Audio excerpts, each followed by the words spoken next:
Frank Lloyd Wright, uno dei più grandi architetti del Novecento, disse una frase fulminante, che l'America è come un enorme piano inclinato e che tutto scivola verso ovest, verso la California.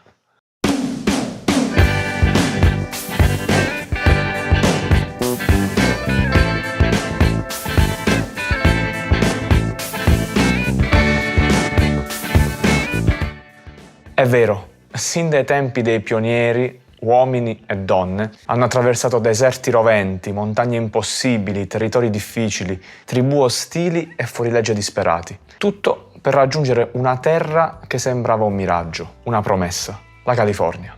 Da metà Ottocento, con la corsa all'oro, quella terra entra nell'immaginario mondiale come un paradiso. Boschi enormi, spiagge interminabili, picchi innevati, città in continua crescita. Un posto dove tutto sembra possibile e dove tutto può anche crollare, con incendi devastanti, terremoti prodotti dalla famigerata faglia di Sant'Andreas.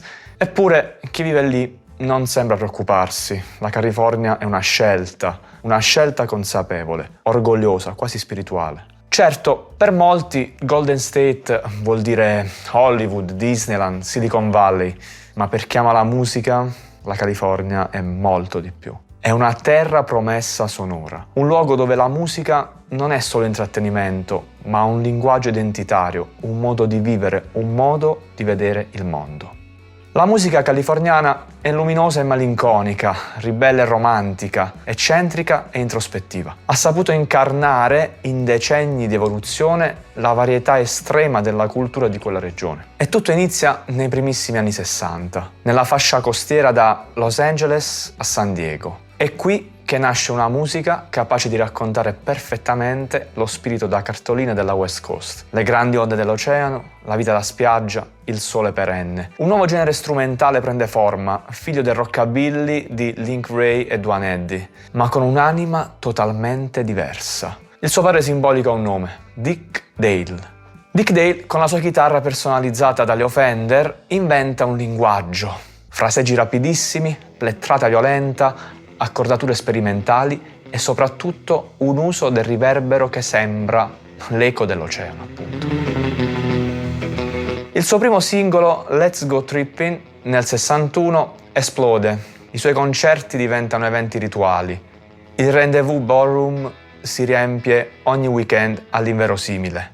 La surf music è nata e subito si espande. Nel giro di poco, locali ovunque ospitano band surf. Pasadena, travolta dalle richieste, mette a disposizione il Civic Auditorium per un mese intero di concerti. Dick Dale incide 15 album e apre la strada a decine di gruppi che cavalcano davvero l'onda di questo nuovo sound. La surf music diventa colonna sonora di un'epoca. Giovani in auto decappottabili, boulevard infiniti, radio a tutto volume, proprio come in American Graffiti. Ma quella musica apparentemente leggera provoca un cambio culturale enorme. Gli adolescenti più benestanti abbracciano uno stile di vita nuovo, libero, spensierato. Quelli meno ricchi restano legati al rock and roll delle origini e la surf music diventa sinonimo di disimpegno sociale. Lo show business ne approfitta, soldi facili, zero proteste, ma anche i protagonisti di quella scena hanno zone d'ombra. E nessun esempio è più emblematico dei Beach Boys. I Beach Boys nascono a Hawthorne, vicino Los Angeles. La formazione: i fratelli Brian, Dennis e Carl Wilson, il cugino Mike Love e l'amico Al Jardine. Brian, il più grande, è un prodigio. Cresce ascoltando armonie vocali sofisticate, For Freshmen, High Lows e impara tutto a memoria. Il padre, Murray Wilson, diventa il loro manager, una figura ambigua, padre padrone ma anche forza motrice del progetto. Secondo alcuni, senza Murray non ci sarebbero stati i Beach Boys. Secondo altri, invece, la sua violenza ha lasciato cicatrici profonde, tra cui la perdita dell'udito dell'orecchio destro di Brian a seguito di una bastonata. Brian Wilson era un vero prodigio. A meno di un anno ripete una melodia che il padre gli canticchia. A un anno ascolta la rapsodia in blu di Gershwin e ne rimane folgorato. A 6 anni suona uno xilofono giocattolo, a 7 canta da solista in un coro gospel, a 8 insegna ai fratelli come armonizzare, poi impara da solo il pianoforte. Nel 61 esce Surfin'. La band inizialmente chiamata Pendletons, diventa Beach Boys per scelta dei discografici. È l'inizio di una scalata. Gli album arrivano uno dopo l'altro. Surfing Safari, Surfing USA, Surfer Girl, Little The Scoop, I Get Around. La band diventa l'emblema della cosiddetta Endless Summer, quell'idea di estate infinita che definisce la California nell'immaginario collettivo. Il paradosso? Nessuno di loro surfava e nessuno sapeva neppure nuotare bene, tranne Dennis, il batterista. Il confronto con i Beatles accende qualcosa in Brian, ascolta Rubber Soul e dice alla moglie: farò il più bel disco di sempre. Quindi smette di esibirsi in concerti per colpa dell'ansia da prestazione, si chiude in studio, cerca un nuovo suono e nel 1966 nasce Pet Sounds, un capolavoro.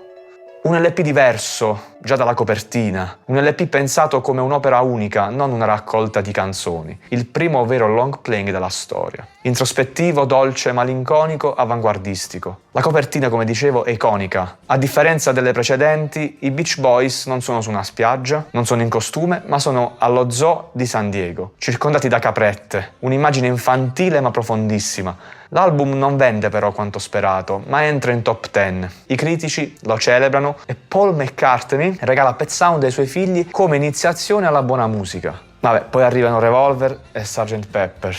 Brian crolla, LSD, depressione. È sotto il controllo totale di un certo dottor Eugene Landy, il suo psicoterapeuta. 10 anni di buio. Riemergerà negli anni 90 liberato e riuscirà a pubblicare finalmente Smile, l'album perduto. Ma nel 66 un assaggio di quella visione ci arriva ed è uno dei singoli più importanti della storia del pop. Good Vibrations. Una sinfonia in formato tascabile, registrata in 4 studi, in 17 sessioni, costata più di $50.000. Un record assoluto per un singolo.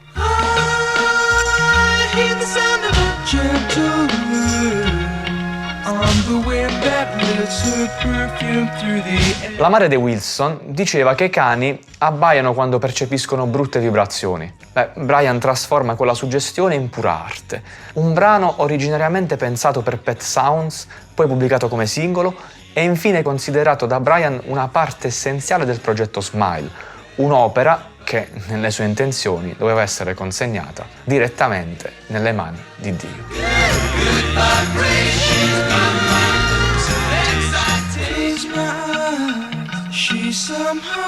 E non dimenticate in descrizione una playlist con 10 brani essenziali della surf music.